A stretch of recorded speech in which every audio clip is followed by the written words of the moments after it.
one of the special functions that's important in electrical engineering, as well as a related theorem in Laplace known as the second shifting theorem, time shifting. So what we want to talk about is the unit step function. If you use MATLAB or other computational tools, you'll sometimes see this referred to as the Heaviside function. It basically is a function that's designed to represent a discontinuity. So if we have the step function u of t minus a, basically that's 0 where t is less than a, and then it jumps to 1 at t equals a. So it's 1 for t greater than a. So mathematically, you see we have defined as 0 for t less than a, 1 for t greater than a. Mathematically, it's often left undefined right at a. In practical purposes in electrical engineering, we often just go ahead and define it as 1 at t greater than or equal to a. That's kind of splitting hairs. Anyway, this is an important function because it represents several things physically. It represents things like switches. It can be used to represent windowing, turning things on and off. It can be used to represent a series of pulses and other things. So here's an illustration of the unshifted step function that has a of 0, and here's the shifted step function. And in your textbook, they use this dashed line to represent this instantaneous jump, and the fact that we have a definition of this function for the instant before a and the instant after a, but technically at a, we don't take on a value. So the Laplace transform of a step function u of t minus a is e to the minus as over s. This is very easy to show. Basically, you take the normal integral for the transform and integrate it, and when you have a non-zero shift, your integral limits will go from a to infinity. When you do that and you integrate in the transform formula, this is the answer that you get. Now notice that this is very similar if we took a step function that was unshifted. In other words, if a was 0, then we would have 1 over s. So here are some examples of using a step function. So here's a function, f of t is 5 times the sine of t in this first box here. And so in the second box, it illustrates what happens if we take that function and we multiply that by u of t minus 2, a shifted step. And you can see what happens is we have 0 until we get to 2, which is the value where the step function becomes equal to 1. And then at that point, it's almost like we turn on this sinusoidal function. So the step function can be used to initialize or turn on functions. It's almost like a mathematical representation of an on switch. Contrast that with if both the sine function and the step function are shifted, then what's happening is we're taking our original function and we're shifting it over by 2, and we're turning it on at 2. So you can see it's zeroed out because of the step function, and then the step function switches on at 2. The sinusoidal function also switches on at 2. So this basically represents a shift of the whole system. So two different things illustrated here. One is the switching property where we can switch on the sine function. The other is the shifting property where we can shift the function and turn it on at the same time. Here are a couple of other examples. In this first example, notice we have a pulse that assumes a value of k for 3 seconds and then a value of negative k for 2 seconds. So basically, we can represent this mathematically by the constant k multiplying a step function that turns on at t equals 1. So we're going to jump up to the value of 1 times k. We're going to remain there, and then we're going to subtract a function at t minus 4. And we'll subtract twice that function so that we come all the way down to negative k. We then remain there until we get to t minus 6, where we add the step function back, which brings us back to 0. So it's possible to create these square pulses or series of pulses using step functions. And in this final illustration, we basically have a sinusoid, where we're doing the electrical engineering equivalent of rectifying that sinusoid, because we're basically using step functions to turn on and turn off the sinusoid at the point where it's equal to 0. So we have u of t minus u of t minus 2, then we have u of t minus 4 minus u of t minus 6, and so on. So the step function is being used basically to switch on and off a sinusoid. We could also use the step function to window something. So in other words, it would turn on and off a particular function. That's not illustrated in the previous examples, but nevertheless, it's a common use. All right, so looking at the step function and the whole idea of a time shift brings up really the second shifting theorem, time shifting. Remember the first shifting theorem where we had shifting in the S domain, that corresponded to whenever we had a time domain function multiplied by exponential decay. So whatever in the transform, wherever we had an S, we replace that with an S plus A. So in this case, we have a time shift. And so what the time shift is going to correspond to is it's going to correspond to multiplication by e to the minus AS. So if you look right here at this line, so our whole function is shifted, and we turn that on with a shifted step function.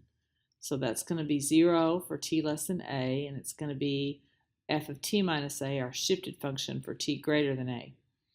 If both the step function and the function f of t are time shifted by the same amount, then we can apply the shifting theorem, which basically says that the Laplace transform of the shifted function multiplied by the step function shifted is e to the minus as times f of s. Now what is f of s? F of s is what the transform of f of t would be if it were not shifted. So let's look at some step functions. So we have this function that's piecewise. So it's defined as 2 between the interval of 0 and 1. It's defined as a quadratic 1/2 t squared between the interval of 1 and pi over 2. And then it's defined as cosine of t for t greater than pi over 2. So first of all, we need to learn how we would write that. So we take our function 2 and we multiply that by a window that turns on at 0 and turns off at 1. Then we take our next function and we multiply that by a window that turns on at 1 and turns off at pi over 2. And then we take our cosine function and we multiply that by a window that turns on at pi over 2. So if we wanted to sketch that, it would look something like this, where we have our constant at value 2. We then come down and we have our expression for the quadratic, and then we have that turn off, and then what turns on then is the sinusoidal. So this is what an illustration of that example would look like. So coming back for just a minute, here's what that function looks like. So we have this 1/2 t squared that begins at 1, and then we have cosine t that begins at pi over 2. So this is just a piecewise function, several functions added together. Now, if we wanted to apply theorem 1, basically remember everybody has to be time shifted. So let's go back, look at the previous expression. So here's our expression. Okay, this first one is fine because 2 is a constant. But if you look here, we have t squared, and then we have a shift of t minus 1. So we can't really take the transform of t squared u of t minus 1 because this is not time shifted. So what we're going to have to do is mathematically, using some algebra, figure out how to force that function to be time shifted. So on this particular slide, this is from the textbook, where basically what they're illustrating that you do is you're going to take this t squared and you're going to make that into t minus 1 squared. But of course, you can't just arbitrarily come into a function and change it What you really have to do is you have to add and subtract the same thing so you make it equivalent. So if you look over here on the right side, I've actually come in and added some steps. So we have this term 1/2 t squared u of t minus 1. So what you're really doing is you're taking 1/2 and then you want to make this t minus 1 squared. But you can't really do that in just one step, so you have to say it's t minus 1 plus 1 so that I've effectively added 0. And then what I want to do is I want to group the t minus 1 term together, and I want to take the plus 1 term off to the side. Then I take the square of this whole expression. So here's my t minus 1 squared. My cross term will be 2 times t minus 1, and then my last term is 1. The 1/2 is out front. So if you take this line, that'll give you what they've got here. So that's how they got from this step to this step. They left out all of this stuff. The same is true of this term t squared u of t minus 1/2 pi. So I've done that one here as well to show you that you basically, if you go through the steps, you take t minus pi over 2 plus pi over 2, do the same thing, group these first two terms together, take the square, you generate this expression that then gives you this expression, which is equivalent to what they have here. So that's how you get from one point to the other.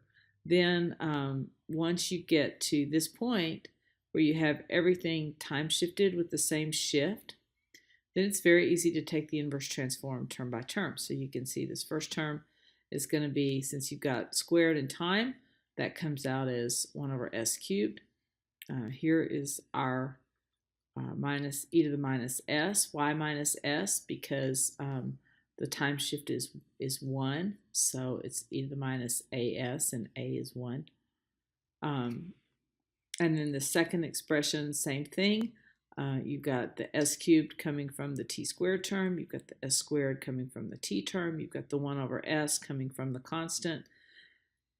And then the time shift of 1/2 pi gives you an e to the minus pi s over 2.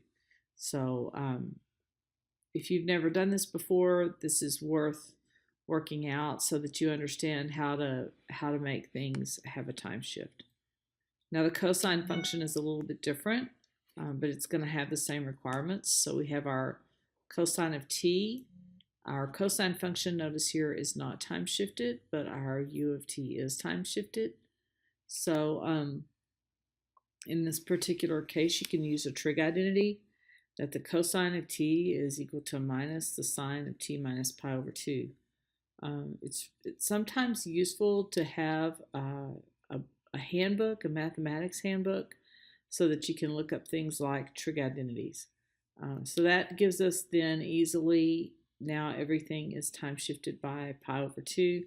So we can now take the transform directly using the table. So we would take this first term is actually the transform of the sine function. It's got a negative sign here. And then the time shift shows up in this e to the minus pi s over 2. So now if we take the entire expression, this is what our Laplace transform looks like.